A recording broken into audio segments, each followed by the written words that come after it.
Gloria in excelsis Deo, et in terra pax hominibus, bone voluntatis. Laudamus te. Benedicimus te. Adoramus te. Glorificamus te. Gratias agimus tibi, propter magnam gloriam tuam. Domine Deus Rex Celestis, Deus Pater Omnipotens.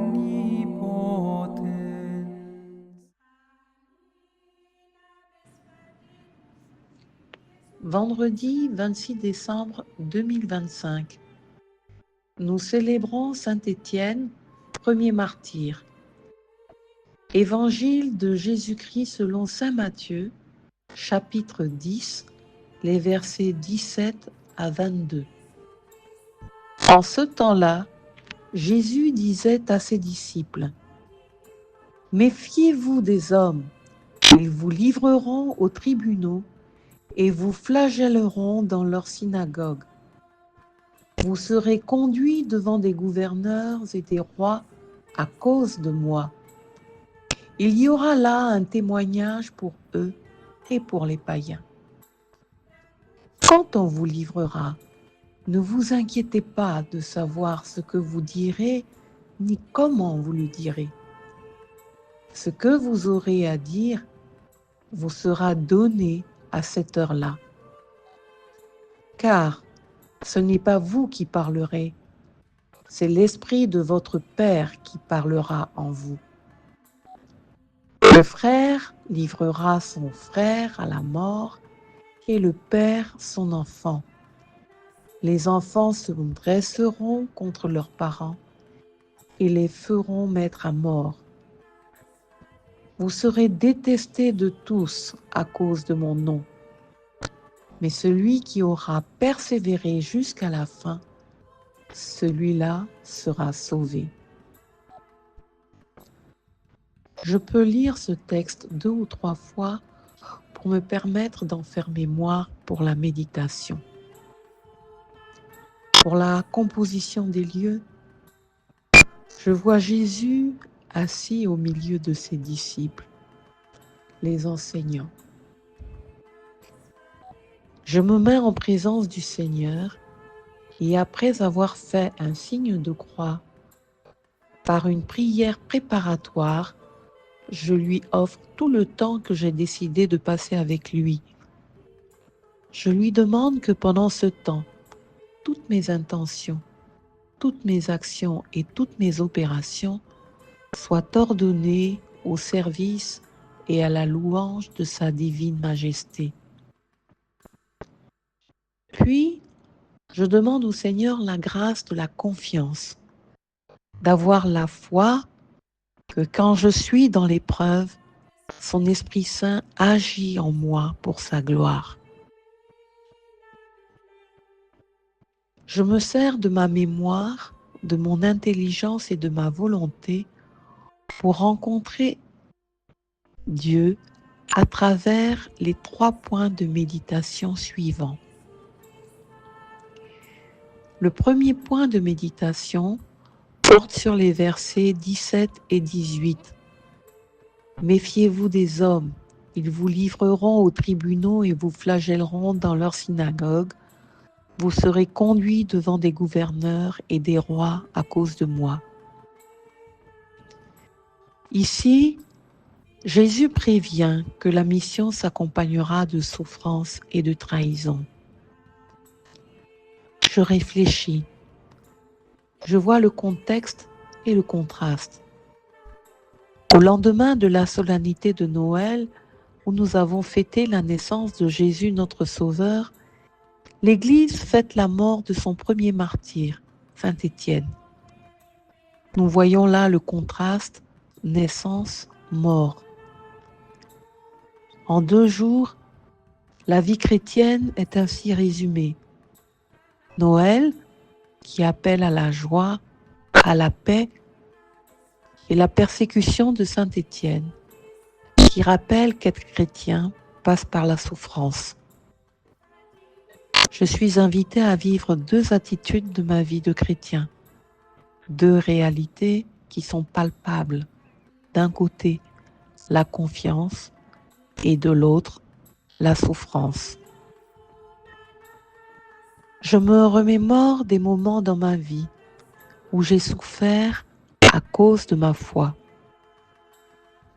Je réfléchis. Comment le fait de suivre la voie du Christ peut amener des difficultés, des rejets, même de la part de ceux qui me sont proches. Comment je peux être persécuté en raison de mes convictions, de ma foi en Jésus-Christ. Parce que je choisis de croire. Comment les changements dans ma vie peuvent être difficiles à supporter, peuvent créer de la souffrance, m'exposer aux critiques, à des tourments.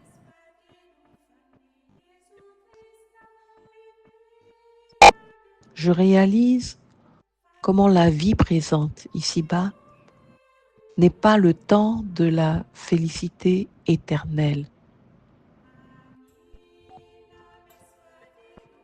Est-ce que je comprends? J'accepte que la souffrance fasse partie de ma vie. Est-ce que je suis prêt à l'affronter?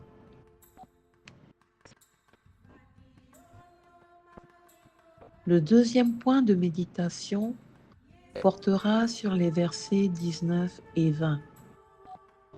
Quand on vous livrera, ne vous inquiétez pas de savoir ce que vous direz ni comment vous le direz. Ce que vous aurez à dire vous sera donné à cette heure-là, car ce n'est pas vous qui parlerez, c'est l'Esprit de votre Père qui parlera en vous. L'Esprit nous inspire, l'Esprit nous donne la parole. Nous ne sommes pas seuls face à l'adversité. Ici, Jésus nous appelle à ne pas nous inquiéter. Son esprit est notre guide et notre force. Je réfléchis à comment je suis appelé à faire confiance dans l'Esprit Saint.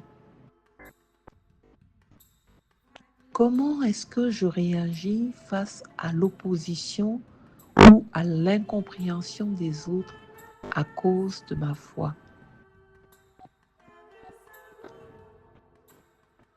Ou est-ce que je ressens aujourd'hui de la peur ou le besoin de me justifier plutôt que de faire confiance à l'Esprit? Comment est-ce que je peux transformer cette opposition en un témoignage de foi et d'amour? Est-ce que je crois que l'Esprit Saint est en moi et peut me permettre d'agir, de surmonter les difficultés? Suis-je prête à faire confiance à l'Esprit, à le laisser faire, à m'abandonner à lui pour parler et agir à travers moi, même dans les moments de détresse? Ou bien je suis tentée d'aller voir ailleurs? Je me remémore des moments où j'ai senti l'Esprit agir en moi et ce que j'ai ressenti alors. Ici donc, je suis appelée à demander au Seigneur de me donner la grâce de m'appuyer sur son esprit dans les moments de peur et d'incertitude et de lui faire confiance pour me guider et parler à travers moi. Le troisième point de méditation porte sur les versets 21 et 22. Ici, Jésus nous appelle à la persévérance. La persévérance est essentielle. Celui qui aura persévéré jusqu'à la fin, celui-là sera sauvé. Le salut réside donc dans la persévérance. Le chrétien, c'est celui qui tient bon, même quand le chemin est dur, pour être témoin de l'amour du Christ jusqu'au bout. Je réfléchis et je fais mémoire des instants où, malgré les difficultés, j'ai persévéré en ayant foi que l'Esprit agissait en moi. Comment me suis-je senti?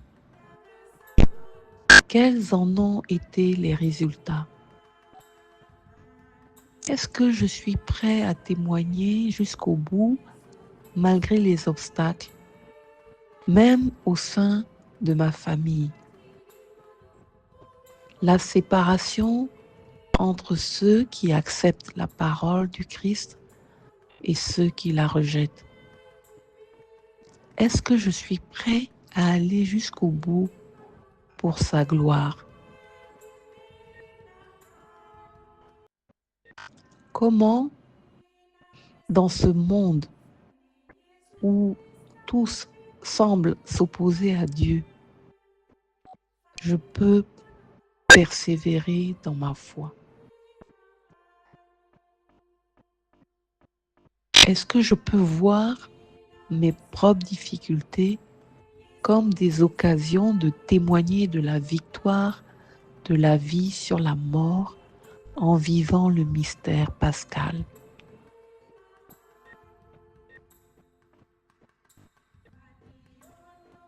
À la fin de l'oraison, je prends le temps pour un colloque et je pourrais demander au Seigneur de lui faire confiance pleinement pour que son esprit parle en moi, pour qu'il me donne la force de persévérer jusqu'à la fin.